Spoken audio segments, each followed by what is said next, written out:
Hello everyone, welcome back to the Madden 2001 Bengals franchise. We are here focusing on a matchup against the Steelers. I believe this is the game immediately after the last one that was a fireable offense, but we lived for another week, just another week, as we are facing the Steelers. We do manage to win the game against the Steelers, who have a winning record, so that was a huge win for us to kind of get back into the division race, as it were. The Titans have also won a couple games to get back to 3-8, so we are heading into this one against the Ravens, who are also kind of slipping so far this season. It's funny because I think to start the year off, there was like 3 teams in our division that were really off to like hot starts, and then things have kind of fallen apart for some of them, I guess. I think it was the Jaguars who started off undefeated, and we gave them their first loss of the year. And then Cleveland, I think, also was the first game of the season. I think they were like 4-1, I think was how they started the year. So, and I want to say that third team was the Ravens, who also had like a 4-1 start or something. So, it hasn't been great for Baltimore so far, but they've struggled a lot in this series. We cut in already on action here on a 3rd and 8, and Corey Dillon escaping from his own player, and a player that he threw off on a tackle, just shedded a tackle and busted upfield. Love to see those extended plays from Corey Dillon, man.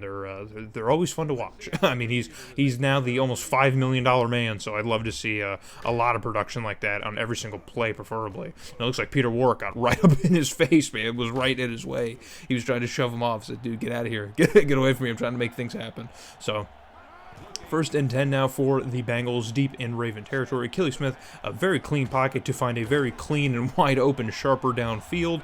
And man, we have really been getting Sharper involved in the offense this season. It feels like he's everywhere, but I don't even think his receiving numbers are really that high. But, I mean, maybe it's just, again, it's deceptive. What we watch in these games versus what the sim does in the games we don't watch is like completely different. So Corey Dillon rushes for like over 100 yards in the sim games, but then in these games he runs for like 20. It just makes no sense. So with goal to go, we're going to hand it off to Corey Dillon, speaking of the man, and he is going to finish off this drive and get into the end zone for the first touchdown of the game, thanking the gods, thanking the heavens, or I guess thanking the fans, even though we're on the road. So just ultimate disrespect, really, to Baltimore's fans, but do we really care? No, we are a rival. So 3rd and 21 now coming up for the Ravens, a massive hole to try and dig themselves out of, but Tony Banks has all day to make a decision, and he bombs this one downfield and finds an open man. He somehow finds an open receiver, and it is Quadri Ismail again, bro. Just giving us all the fits, all the problems. He loves to do it. But that is going to end the first quarter as the Ravens get out of that 21-yard hole that they were in.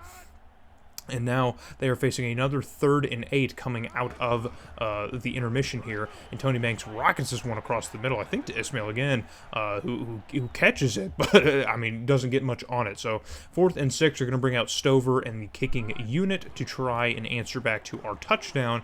And they do just that. So they cut the lead here just a little bit. And now 7-3 is your score here in the first half. So just outside of the 2-minute warning here before it. So it's 3rd and 9 for the Bengals. Achilles Smith dropping back, just kind of glitching backwards a little bit. And on the catch is Peter Warrick, and he redirects, makes a man miss, and cuts upfield for about another 5 to 10 yards. So Ravens are having a real big problem right now, just wrapping up and making tackles, so we will take advantage of that as we need every win that we can get. And with a win today, we could potentially match the Ravens record here and both be 5-7, which would just be disgusting. But on another 3rd down here, now well inside the last 2 minutes of the first half, and we cannot connect to get the first down. So we are going to have to bring out John Green and nail this one through the uprights, which he does, because again, in the game sims, it always gives John Green great performances, but I guess in the regular sims, he just misses everything. So 10-3 is your score, and Tony Banks is going to hit sharp across the middle, and now on 2nd and 1 here, just under a minute to go. Timeouts are going to start being called to preserve some kind of time, and Banks is going to drop back, and under pressure, he gives it to Priest Holmes, who gets absolutely stood up. I didn't see who made that tackle, but Tony Banks gets absolutely clobbered, and then Priest Holmes is just kind of put in position just to get punished. It wasn't even in the middle of the field, but just gets absolutely pummeled. by a big defender. I don't even recognize who that is. 39. I don't even remember even seeing 39. Bad thing for a GM to say, but it's okay. The time is going to continue to run. The Ravens are not going to spike it. They're just going to keep going, and that one's going to get blocked at the line, and we're going to force a stop of the Ravens. So they're going to have to bring out Stover again to try and add some more points. This one's a lot longer, but he nails this one through. It was on a rope. A 51-yarder from Stover is going to make the score 6-10. So with 11 seconds left to go in the first half, we've already worked it pretty close to midfield. Achilles Smith going to stand firm in that pocket, uncork one down the middle of the field, and he is going to find Corey Dillon, I believe, out of the backfield, who hauls this one in at the Raven 23 or 24-yard line. So we're going to call a timeout because we still have him and bring out John Green to add some more points, and he is going to do just that. So we extend our lead from 4 now to 7. So 13-6 is going to be your score as the clock hits triple zeros in the first half. So kind of a gross, kind of a grungy game, you know, just kind of battling back and forth here, but neither offense really all that potent. So in Bengal territory, the Ravens are cooking, though, in the second half. Tony Banks uncorks one to Sharp in the corner here, and he shakes off one tackle and gets pushed out of bounds before he can get into the end zone. So and there you see the stats on the game are pretty even back and forth here, but the score is still a deficit of 7 for Baltimore. So inside the 20, Tony Banks drops back and finds a wide-open Sharp who hauls this one in and gets tripped up just before getting past the goal line. So he's very close to getting in the end zone, but just can't quite finish it. Shannon Sharp, is really punishing our secondary, punishing our linebackers, really, but he's just so darn big. It's hard to block him, and it's hard to bring him down, as he almost gets into the end zone for the Ravens. So on first and goal now with over 3 minutes left to go, Tony Banks is going to go to the flat to Priest Holmes, and that was like a weird play. He looked dead to rights. There was like 4 blocks right in his face, and he just kind of just right around, just goes right on around and gets into the end zone for the touchdown for Baltimore. So just look at this. Even just a weird throw, gross throw. We had a bunch of Bengals who were just there watching that play develop, but no one could get to Priest Holmes. So the third quarter is going to come to a close with that 13-13 tie holding. So it all comes down to this, man. It's still anybody's game. On 4th and 1, the Ravens are going to keep the offense on the field and go with a handoff to Holmes, and he's going to get tripped up, but not before getting the first down for the Ravens. So it's a fresh set of downs here, but he only gets about that 1 yard, so they haven't really moved downfield.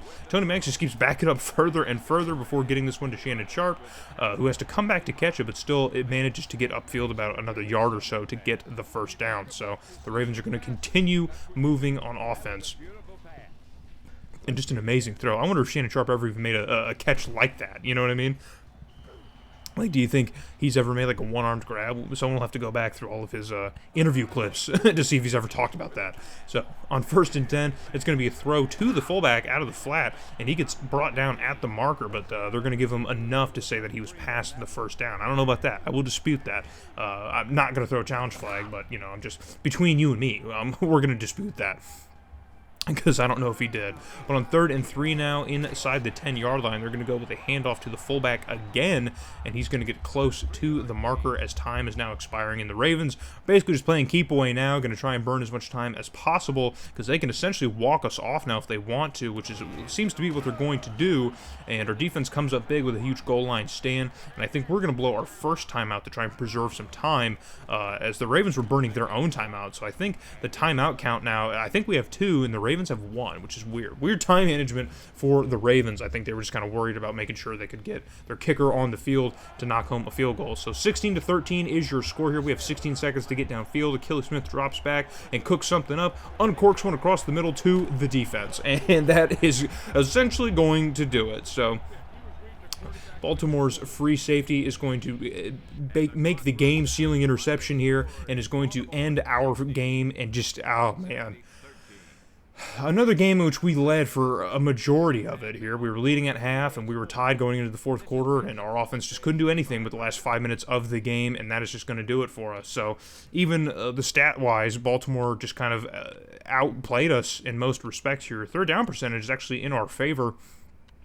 I guess we couldn't do much of anything with the opportunities that we were able to get from converting the third down. So it was an even game statistically, but still, I mean, just offensively not that great. Achilles Smith has a terrible game, just an absolutely horrendous game, not very good. So Corey Dillon, I mean, he does get into the end zone. That's about it. I think he was our one touchdown. So he was our leading receiver as well. So just keep that in mind, how gross that was, how bad that was.